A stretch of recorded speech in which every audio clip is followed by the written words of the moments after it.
Hello বন্ধুরা, let's কুকে নতুন একটা রেসিপিতে আপনাদের সকলকে স্বাগত জানাই। আশা করি আপনারা ভালো আছেন।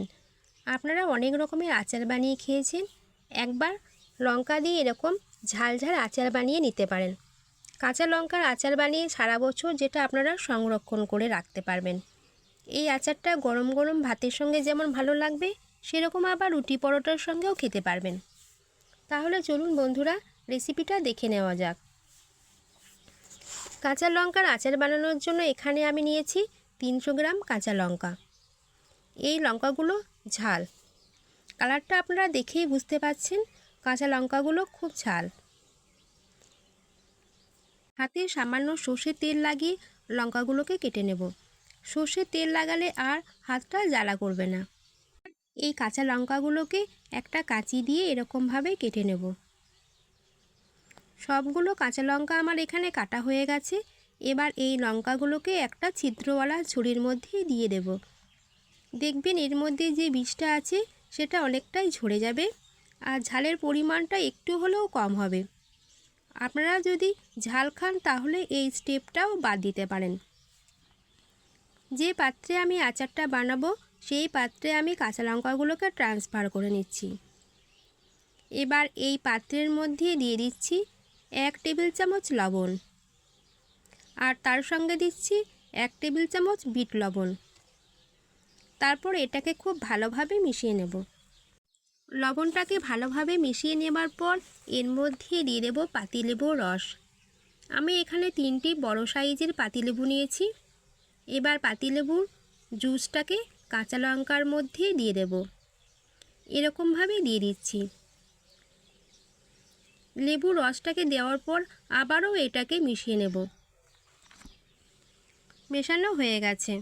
এবার এটাকে ঢাকনা দিয়ে ঢেকে রেস্টে রেখে দেব। এবার আচারের জন্য একটা স্পেশাল মশলা বানিয়ে নেব। সেই জন্য একটা ফ্রাইং প্যান নিয়েছি। এর মধ্যে দিচ্ছি 2 বড় চা চামচ গোটা ধনে, 1 বড় চা চামচ গোটা জিরে, 1 চা চামচ মৌরি, হাফ চা চামচ গোটা মেথি, 1 চা চামচ কালো সর্ষে।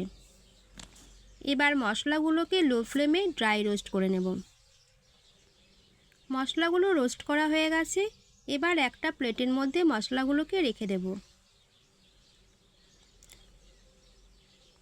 মশলাগুলো ঠান্ডা হলে তারপর মিক্সিতে হালকা গ্রাইন্ড করে নেব। এবার এখানে একটা ফ্রাইং প্যান নিয়েছি। এর মধ্যে দিচ্ছি 300 গ্রাম কাঁচা লঙ্কার জন্য 120 গ্রাম সর্ষের তেল। এই সর্ষের তেলটাকে প্রথমে একবার ভালো করে গরম করে নিতে হবে। সর্ষের তেলের মধ্যে যে ঝাঁঝটা থাকে সেটা বেরিয়ে গেলে আচারটা অনেক দিন পর্যন্ত ভালো থাকবে।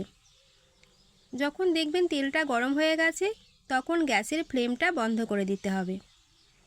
এরপর তেলটাকে ঠান্ডা করে এর মধ্যে দেব 1 চা চামচ হিং, আর তার সঙ্গে দিচ্ছি 1 চা চামচ হলুদ গুঁড়ো, আর 1 বড় চা চামচ কাশ্মীরি লাল লঙ্কার গুঁড়ো। তারপর এটাকে খুব ভালো করে মিশিয়ে নেব। হলুদ গুঁড়ো বা কাশ্মীরি লঙ্কার গুঁড়ো কাঁচা ব্যবহার না করে যদি এরকমভাবে হালকা গরম তেলে দিয়ে মশলার কাঁচা ভাবটাকে কাটিয়ে নিলে আচারের টেস্টটাও ভালো আসবে আর আচারের কালারটাও ভালো আসবে।